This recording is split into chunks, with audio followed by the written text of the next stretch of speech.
Hi everybody, I'm Gio, and welcome back to my channel. This is chapter 33 for White Silk Lover. Friday, 10 a.m. Vegas time. Tomas. I was in the middle of a 3-minute plank working with my trainer when Maya peeked her head into my dressing room in Chicago. My phone held out. It's Monica. She says it's an emergency. I took the phone. Monica? I said. What's wrong? Kobe called. She said. Tell me, I yelled so loud Maya jumped. Monica said 3 words that changed my life. Kobe's in Vegas. Is he all right? I asked. Didn't sound like it, she said. I have a phone number, but nobody answers. Text it to my phone, I said. Maya, you're the new Les, I yelled. Bring him back, she said. I ran. Albert, get the car. Friday, 10:30 a.m. Kobe. I told my friends everything, from getting kicked out to living on the streets, and the 5 times I desperately needed money. They were both quiet when I told them about the HIV test, and the phone calls where everybody told me they hated me, and about the disaster of Nebraska, and about what Sam said, and how I ruined my boyfriend's life, his career, and now Tomas hated me. We had bacon tacos with a side of hash browns fried in bacon grease while I told them about my trip back from Nebraska. Tomorrow, I'd be vegan again. But for right now, being with Kelly and Conrad was healing. Get your finals squared away as best you can, Kelly said. Then you're spending the weekend with me and Conrad. We'll go to Club Diggory, talk to your boss at Bixby's, and we'll get your head back together, okay? And we'll have bacon everything, Conrad said. Bacon burgers, bacon fries, bacon milkshakes. You're kidding, I said. You can put anything in a blender, Conrad said. You are not allowed to be alone this weekend. Friday, May 7th, 11:30 a.m. Kobe. Kelly dropped me off at the university while she found parking. Conrad stayed with me. I pulled the baseball cap low so it hid my face. I hope. I'd been recognized before. If they did it again, I'd be defenseless. I didn't have Joey or Albert to save me. The first stop was the campus clinic. It's the end of finals week and the campus was deserted. By now, most students have taken their finals and headed home. There's a few that wandered around, but I can stay far enough away from them not to be noticed. The campus clinic had a team of doctors, student nurses, and student interns that worked there. It's fairly busy during the semester, and if you don't have an appointment, the waiting is long enough to write an essay in. I did that last year when I was sick. Since the campus was so empty, I expected the clinic to be deserted. Instead, it had 12 people in it. Kelly, Conrad, and I waited in line to talk to the receptionist. And when it was my turn, I said, I'd like to get my results from some tests, please. The intern, a woman with short brown hair, didn't even look up. Student number? I gave it and waited while her nails clicked on the keyboard. There's a note here that says you need to see the doctor. Let's get your copay and check you in. ID, please?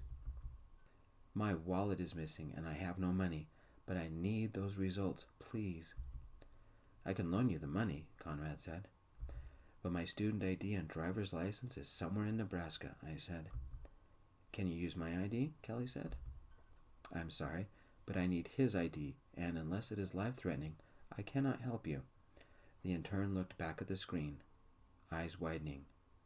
Mr. Wood? Kobe Wood? You're Kobe Wood? The nightmare was about to start again. Wow, Conrad said, a little sarcasm in his voice. Famous and you're still carded. Was this a waste of time? Let's get out of here, Kelly said. The intern looked back at the screen, then at me.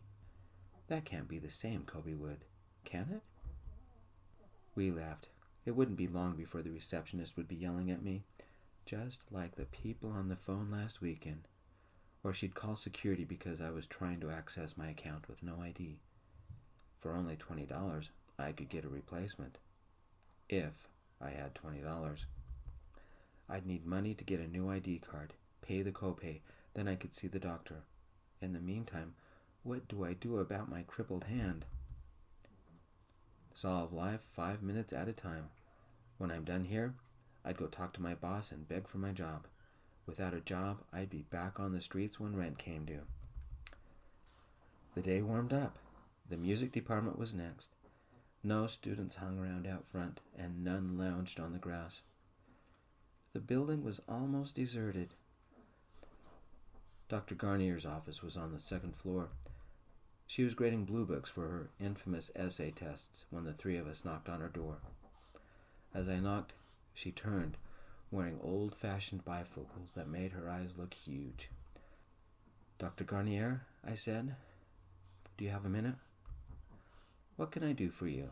She took the glasses off and stared at me. "Kobe?" "Our noble hero is back," Conrad said, "but I'm afraid his shoes didn't survive very well." "These are my friends, Kelly and Conrad." They all said hi. "I'm sorry I missed the final. It was a very long trip to get here." "I'm hoping Dr. Garnier hadn't heard about me, about the mess I'm in, and will give me some sort of break. I'm here to see if I can salvage my grade." She sighed. "Good Lord, look at you. Let me see the hand." She rose from her chair, walked over, and raised my left hand. The fingers were all curled together, and the brace smelled of dirt and sweat. It must be some story. I sighed and stared out the window. "It is, and you won't like the ending. I can't play for the recital tonight." "I figured," she said. "I wish you called." "He has no phone, no laptop, no Wi-Fi," Conrad said. "No shower, no clothes, no food, and lousy publicity. Then he had to hitchhike. Kobe, remind me not to book your travel agent." "We're trying to help Kobe put his life back together," Kelly said. "Can you help us out, please?" "First of all, Kobe, I am aware of what happened," Dr. Garnier said. "I read the article and heard the news." I couldn't meet her eyes, and I took a deep breath. "Congratulations," Conrad said. "You're famous, but in a bad way." "He's had a really bad week," Kelly said. "Please, give him a break."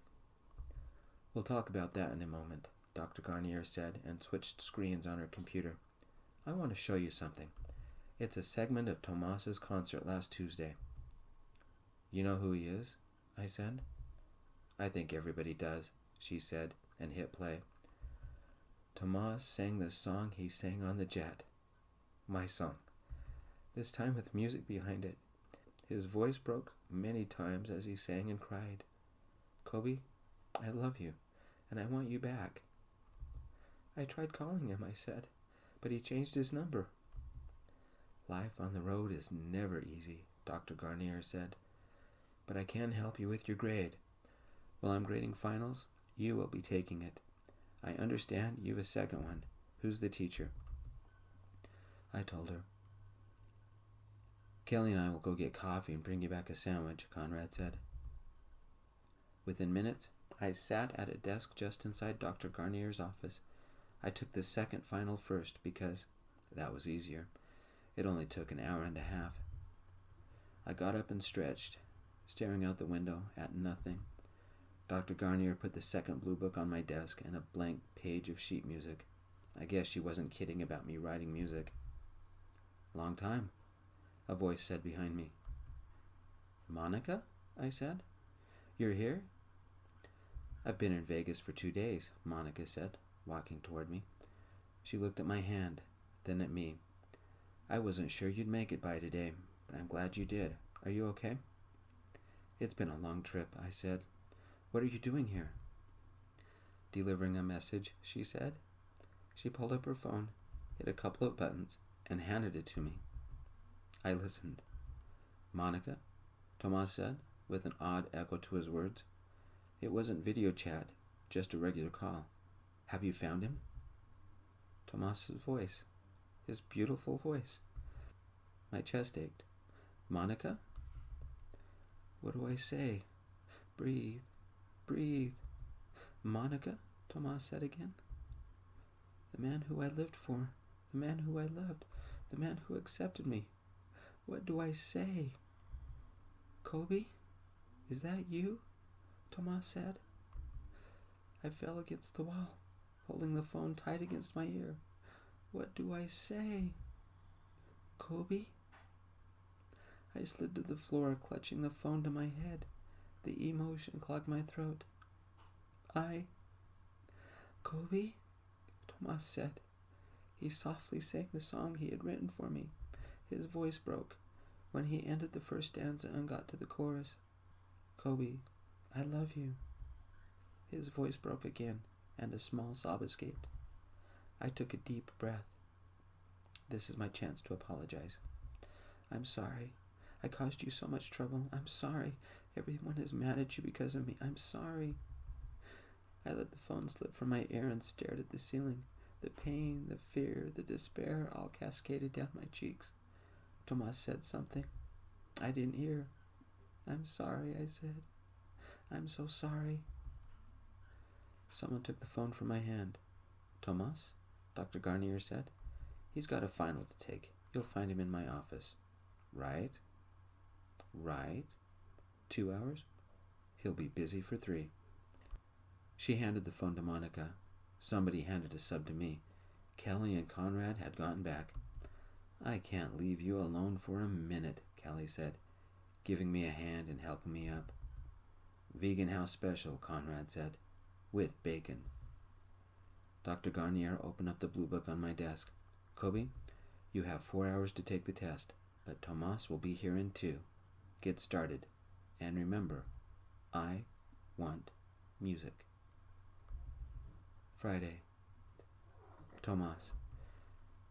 I set the jet satellite phone back in its cradle. It took several minutes before my heart slowed down.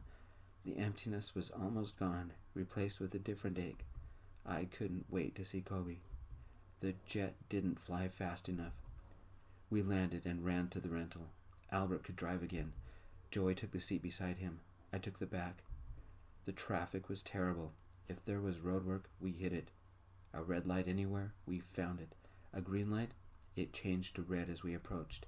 A slowdown for any reason, we were in the middle of it. Every 3 minutes I looked at my phone. Then it was every 1 minute. And finally, I stared at the screen. Time never moved so slow. I finally called Monica. Is Kobe still there? How's his hand? Is he hurt? He's taking the test, Monica said. His friends and I are watching over him. Thank you, I said. I got hold of Jerry, Monica said. He's on his way to Chicago. If you don't mind, I'll tag along with you and be there for the concert. Is that Tomas? Kelly said in the background. Can I talk to him? Monica handed the phone over. Kelly, how is he? I said. Better question, Kelly said. How are you? Kobe said you were a psych major, I said. I took your advice, and I've made some changes. Do you and Conrad want to come to the concert tomorrow night and see? Let's get you here first, Kelly said. This is where we're at. Friday. Tomas. Why can't this car move any faster? More turns, streets, people, jaywalkers. I could swear. Then we pulled up to the campus. Kobe. It felt as if I had lived 3 different lives this last week. The first one in Lincoln, and that had been a dream. Then the nightmare and the long trek back. And now, waking up in Vegas. Dr. Garnier sat at her desk, one hand flipping through the pages of the blue books, the other mindlessly grabbing carrot sticks which she munched on constantly. She dumped half the bag out to share with me. She was one of the professors who took her job seriously, because she read every page in every blue book. When I started, she had 40. As I finished the last question, she was down to 10. The books were grouped into piles on her desk. A books on one side, failing books on the other. There were a lot of C and B books. Only 1 F book. Only 4 were in the A category. I'm hoping I'll get a C, or a B if I'm very lucky. 3 hours, 2 essay finals, one maimed hand and one cramped hand. What would I say to Tomas when I saw him? How can I explain how seeing the website hurt, and I wanted to hide? It felt so good to talk to him. I missed him. But he could never forgive me. Why had he spent days searching for me, a broken, used-up, damaged thing like me? Why? What did he see in me? On the sheet music Dr. Garnier gave me, I wrote a melody, a minor key, slow timing, and it flowed out of me. I filled up the page Dr. Garnier had set out, scribbled a couple of notes, added some words. Too messy. A couple of pages of blank sheet music materialized on my desk. You need more? I got plenty, Dr. Garnier said. She took my blue book and turned back to her work. It took only a few minutes to transfer the music, and I adjusted the melody a little to fit the time better. Every so often, an artist described a song that seemed to flow out of them. That's what happened here. But it wasn't a traditional format, with stanza, a chorus, and a repeat. It was a 3-page tone poem, and I poured my heart into it. The words I could never say, the love I felt from him, how it had changed me. It was all there. Not a loud song or a dance song, more of a ballad. Its title was Thank You for Believing. That wasn't right. I adjusted a few notes, played the rhythm with my fingers, played with the words and timing and notes, tapped the pencil. Love. That title didn't fit either. As I started over, I played the upper hand part with my good hand, tapped the slow rhythm with my foot, and read through the words.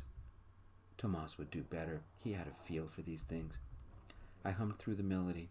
It echoed my previous song. The new title, Found and Lost and Found. It wasn't so much a new song as a new section of my other song. As she closed my blue book, Dr. Garnier made a note on the cover and moved it to the first stack. There were now 5 books in the A pile. At my quizzical look, she gave a small half grin. I already knew where it would go before you even started. I know your work. You've shown me the whole semester. This final merely confirmed it. While we wait, let's see what you've written. It's pretty rough. Tomas could do better, I said. I doubt that. Dr. Garnier pulled her guitar out, thumbed the strings, and pulled my song over to her. He'll be here soon. But until then, let's see what an old rocker and a man with a lot of guts can do. Maybe we'll have a surprise for him. Friday, May 7th. Tomas. Monica waited for us outside the main music building. It wasn't the building I had been to before, but a modern one. Sleek lines, 4-story, and a large amphitheater in front of it. You sure he's okay? Albert asked. He traveled halfway across the United States by foot in 5 days to take a test, Monica said. He's a lot tougher than people give him credit. I gave Monica a quick hug, and Albert opened the music building door. Monica got her camera ready. A lot of people have been following this, and one thing they like? Happy endings. I get the scoop, and you get the magic. Take the elevator. He's on the 2nd floor. Don't block the angle. Once we entered, I heard the guitar and 2 voices singing, a male tenor and a female with a husky edge. I knew both voices because I had sung with them both. Once the elevator opened, I followed the music. Non-traditional song, melancholic, a companion piece for the song Kobe had written, Found and Lost, but it was different. As I neared, the key shifted, becoming brighter, happier. He'd written a good one, and knowing him, he had just barely written it. Someday, I hope he realized how good he is. They were in the 4th door on the right, and neither one saw me. Both had their heads bunched over some music on the desk Kobe was sitting at. He didn't look well. Sunburnt, unshaven, hollow eyes, hollow cheeks, the skin peeling on his nose. His left hand was elevated, arm brace on, a ragged sling made from an old shirt around his neck, and a baseball cap, about as battered as he was. His clothes hung on him. His left hand's fingers were scrunched together. But Kobe's alive. Everything else is solvable. The last of the emptiness inside me vanished. I didn't want to disturb them, because the melody was so beautiful. The sound of his voice brought some part of me back to life. His beautiful voice, the words, the gentle melody. This song was meant for me. His way of saying, I love you. The song ended with a horribly sour chord, and both Dr. Garnier and Kobe laughed. It was a sound I thought I would never hear again. Kobe took a pencil, erased a note, and made some kind of adjustment. Then noticed me. His eyes grew huge, his mouth quivered, and he pushed himself up from the desk. A click came from Monica's camera. Dr. Garnier gathered the music before it fell and rolled back to her desk, guitar in hand. The doctor said, "You're fine," was all I could think to say. "I'm sorry," he said. I took a step toward him. "You don't need to apologize. We got it out of Sam." I didn't know what to do. I thought you would... I didn't give him a chance to finish. I hugged him hard because I didn't want him to run again. Then I kissed him. It was the only way I could show him I loved him. Friday, May 7th. Kobe. It took me minutes to realize we weren't alone. I didn't care. I whispered so only Tomas could hear. "Why did you come after me?" "Because I love you," Tomas whispered back, his hand caressing my cheek. "You're my family now. I want you to come home. With me." That went deeper than him saying he loved me. I couldn't get the words out, so I nodded. Tomas's face was as wet as mine. "I don't want to be without you, ever again." Tomas lifted my left hand and removed the brace. He gently massaged my fingers, stretching them out. He slid a gold ring on my finger. "Your wedding present was amazing.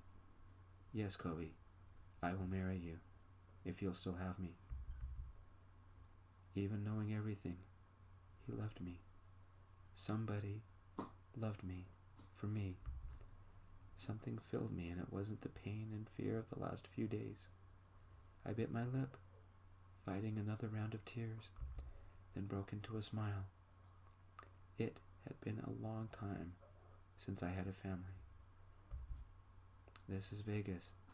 Guys dressed like aliens can marry you in an hour," I said. Tomas smiled and whispered, "I'd rather have Elvis do it." The end. Thank you everybody for listening to White Silk Lover. There is an epilogue, but I'll let that be for next time. You may or may not want to listen to it, but this is the end of the story right here. Thank you. Have a great day, and peace.